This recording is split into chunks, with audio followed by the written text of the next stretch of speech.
Hello guys, welcome to our YouTube channel, and today we are going to learn how to post Instagram story with rounded corners. So let's get right into it.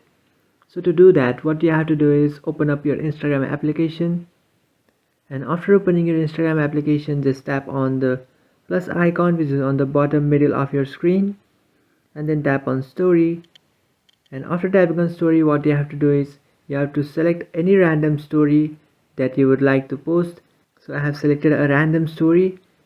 So after selecting a random story, now what you have to do is just minimize this.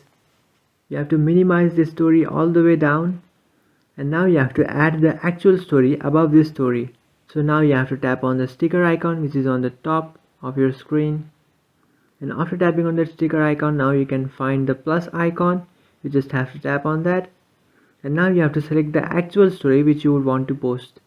So I would like to post this story, and after selecting that story, now you just have to tap on that story, and you will change the shape of that photo which you have just added as a story.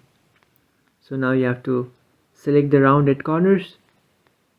You can see here you can find the rounded corners by tapping on that photo, and after selecting the correct shape of the story, what you can do is just tap on the arrow which is on the bottom right corner of your screen, and then you have to tap on share, and after tapping on share, you have successfully posted Instagram story with rounded corners. So that's it guys, this is how to post Instagram story with rounded corners. If you find this video helpful, don't forget to like and subscribe to our channel. If you have any doubts, feel free to comment below. Thanks for watching.